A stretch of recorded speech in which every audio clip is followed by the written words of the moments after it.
3 మరియు 4 పాయింట్ల DC motor స్టార్టర్స్ను assemble, service మరియు రిపేర్ చేయుటపై సెషన్కు స్వాగతము.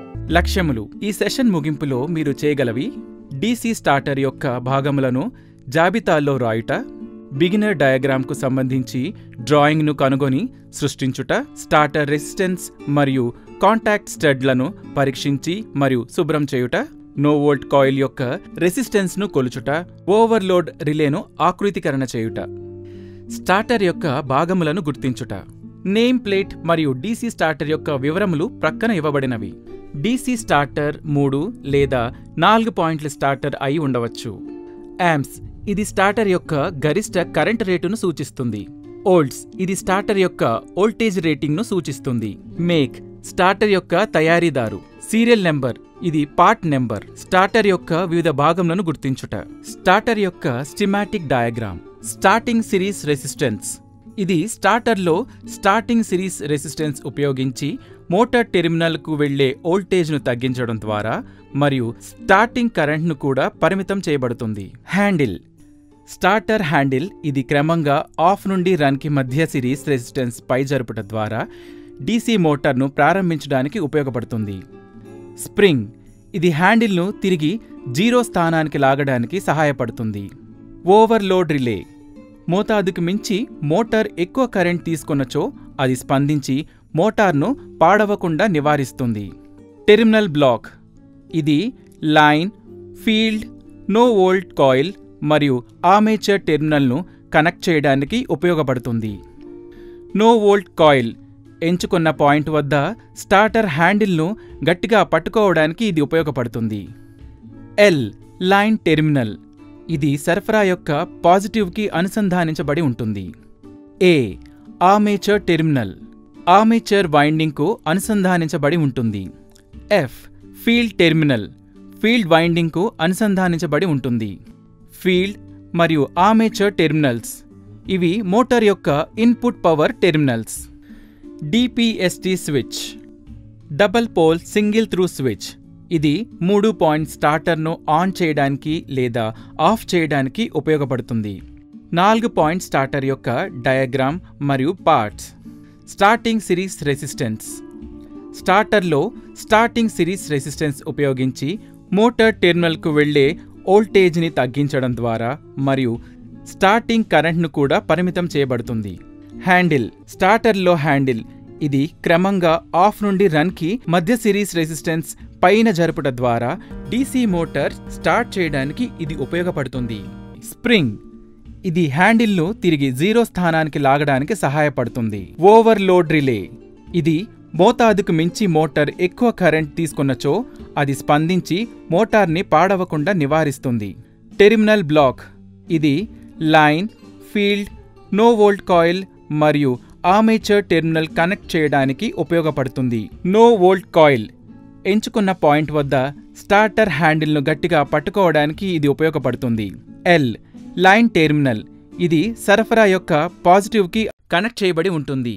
ఏ, ఆర్మేచర్ టెర్మినల్, ఆర్మేచర్ వైండింగ్కు ఇది కనెక్ట్ చేయబడి ఉంటుంది. ఎఫ్, ఫీల్డ్ టెర్మినల్, ఫీల్డ్ వైండింగ్కు కనెక్ట్ చేయబడి ఉంటుంది. L2, 4వ పాయింట్ అయిన L2 no volt coil terminal NVCకి కనెక్ట్ చేయబడి ఉంటుంది. ఫీల్డ్ మరియు ఆర్మేచర్ టెర్మినల్స్, ఇవి మోటార్ యొక్క input power terminals.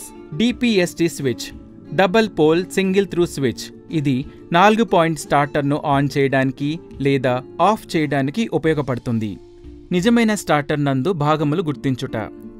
3 point starter భాగాలు: handle, overload coil, spring, no volt coil, starting resistance, line terminal L, field terminal F, armature terminal A.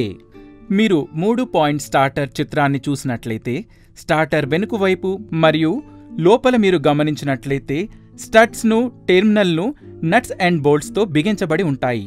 Starting రెసిస్టర్లు హైలమ్ లేదా asbestos వంటి ఇన్సులేటెడ్ షీట్లపై కాయిల్డ్ వైర్ రెసిస్టర్తో అనుసంధానించబడి ఉంటాయి. 4 పాయింట్ స్టార్టర్ భాగములు: handle, overload coil, spring, no volt coil, starting resistance, line terminal L1, NVC terminal L2, field terminal F, armature terminal A. మీరు 4 point starter చిత్రంలో చూసినట్లయితే స్టార్టర్ వెనుక వైపు మరియు లోపల మీరు గమనించినట్లయితే స్టడ్స్ను మరియు టెర్మినల్స్ను నట్స్ అండ్ బోల్ట్స్తో బిగించబడి ఉంటాయి. స్టార్టింగ్ రెసిస్టర్లు హైలం లేదా ఆస్బెస్టాస్ వంటి ఇన్సులేటెడ్ షీట్లపై కాయిల్డ్ వైర్ రెసిస్టర్తో అనుసంధానించబడి ఉంటాయి. 3 పాయింట్ స్టార్టర్ తనిఖీ చేసి కాంటాక్ట్ స్టడ్లను శుభ్రం చేయండి.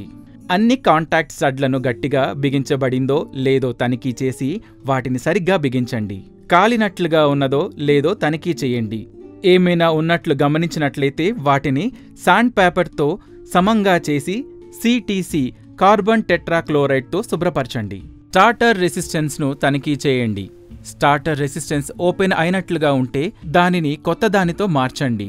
ఇది మ్యానుఫ్యాక్చర్ యొక్క స్పెసిఫికేషన్స్ అనుగుణంగా ఉండాలి. నో వోల్ట్ కాయిల్ రెసిస్టెన్స్ను కొలవండి. నో వోల్ట్ కాయిల్ పసుపు రంగులో ఉంటుంది. చూపుతో పరీక్షించి గుర్తించవచ్చు. మల్టీమీటర్ యొక్క టెస్ట్ ప్రాడ్స్ను no volt coil terminals A మరియు Bల మధ్య కనెక్ట్ చేయండి. ఇప్పుడు మీటర్ నందు సుమారుగా 2500 ohms సూచించినచో అది బాగున్నట్లు. ఓవర్లోడ్ రిలేను కాన్ఫిగర్ చేయండి.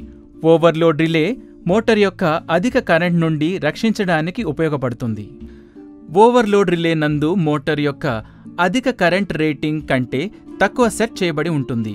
స్టార్టర్ ఈ సెట్టింగ్లో ట్రిప్ కాకూడదు. అది ట్రిప్ అయినట్లయితే ఓవర్లోడ్ రిలే ప్రస్తుత సెట్టింగ్ను పెంచండి. పట్టికలో నో వోల్ట్ కాయిల్ మరియు ప్రొటెక్టివ్ రెసిస్టెన్స్ యొక్క రెసిస్టెన్స్ కొలవండి మరియు రాయండి. నో వోల్ట్ కాయిల్ రంగు పసుపు. నో వోల్ట్ కాయిల్ యొక్క రెసిస్టెన్స్ విలువ 2500 ohms. నో వోల్ట్ కాయిల్ మరియు కోర్ మధ్య ఇన్సులేషన్ రెసిస్టెన్స్ 5.5 మెగా ఓంలు.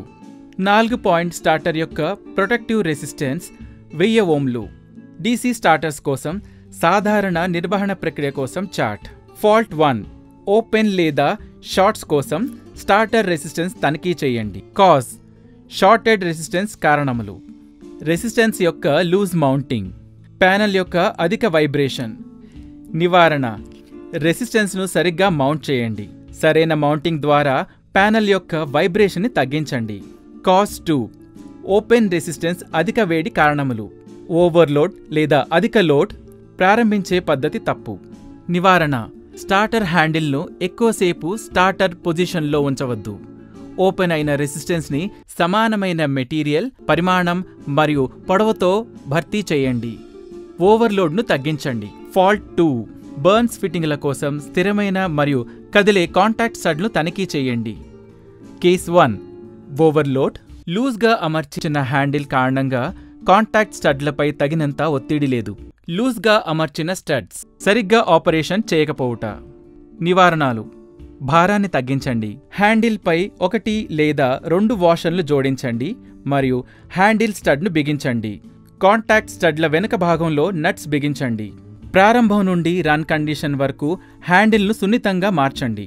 లైట్ బర్న్లను CTCతో శుభ్రం చేయవచ్చు. భారీగా కాలిన మరియు ఫిట్టింగ్లను శాండ్ పేపర్తో లేదా ఫ్లాట్ ఫైల్తో సరిచేయండి. కదిలే మరియు స్థిరమైన కాంటాక్ట్ పాయింట్లపై పెట్రోలియం జెల్లీని అప్లై చేయండి. DC స్టార్టర్ కోసం ట్రబుల్ షూటింగ్ చార్ట్ క్రింద ఇవ్వబడినది. ట్రబుల్ స్టార్టర్ ద్వారా మోటార్లో అడపాదడపా కరెంట్ ఫ్లో. రెమెడీస్ అన్ని టెర్మినల్స్ లేదా కనెక్షన్లను బిగించండి. స్టడ్లను బిగించండి. ప్రెషర్ని సర్దుబాటు చేయండి. కాంటాక్ట్ క్లీనర్తో స్టడ్లను శుభ్రం చేయండి. NVC డీమాగ్నటైజ్ అయినప్పుడు హ్యాండిల్ ఆఫ్ స్థానానికి రావడం లేదు. నివారణలు స్ప్రింగ్ని మంచిదానితో రీప్లేస్ చేయండి. అయస్కాంత ముఖాలను శుభ్రం చేయండి. ధ్వనించే అయస్కాంతం. నివారణలు కోర్ని గట్టిగా బిగించండి. మ్యాగ్నెటిక్ అసెంబుల్ను రీప్లేస్ చేయండి. తగిన ద్రావకంతో శుభ్రం చేయండి. ఆన్ పొజిషన్లో హ్యాండిల్ను తీయడంలో వైఫల్యం. నివారణలు సరఫరా వోల్టేజ్ని తనిఖీ చేయండి మరియు సరిదిద్దండి. కాయిల్ను రీప్లేస్ చేయండి. కాంటాక్ట్స్ను క్లీన్ మరియు చెకప్ చేయండి. హ్యాండిల్ పై ఉన్న మృదువైన ఇనుప ముక్కను అయస్కాంత ధ్రువంపై గట్టిగా ఆకర్షించేలా సరిగ్గా అమర్చండి. నో వోల్ట్ కాయిల్ యొక్క ముఖం. స్టార్టర్ తరచుగా ట్రిప్పింగ్.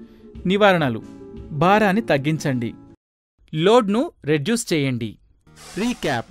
ఈ సెషన్లో మనం నేర్చుకున్నవి: డీసీ స్టార్టర్ యొక్క భాగాలను లిస్ట్ చేయుట, బిగినర్స్ డయాగ్రామ్ యొక్క డ్రాయింగ్ను కనుగొని సృష్టించుట, స్టార్టర్ రెసిస్టెన్స్ మరియు కాంటాక్ట్ స్టడ్లను తనిఖీ చేసి శుభ్రం చేయుట, నో వోల్ట్ కాయిల్స్ రెసిస్టెన్స్ని కొల్చుట, ఓవర్లోడ్ రిలే కాన్ఫిగర్ చేయుట. 3 పాయింట్లు మరియు 4 పాయింట్ల డీసీ మోటార్ స్టార్టర్స్ను ఎలా అసెంబుల్ చేయడం, సర్వీస్ చేయడం మరియు రిపేర్ చేయడం వంటివి ఇప్పుడు మనం తెలుసుకున్నాము.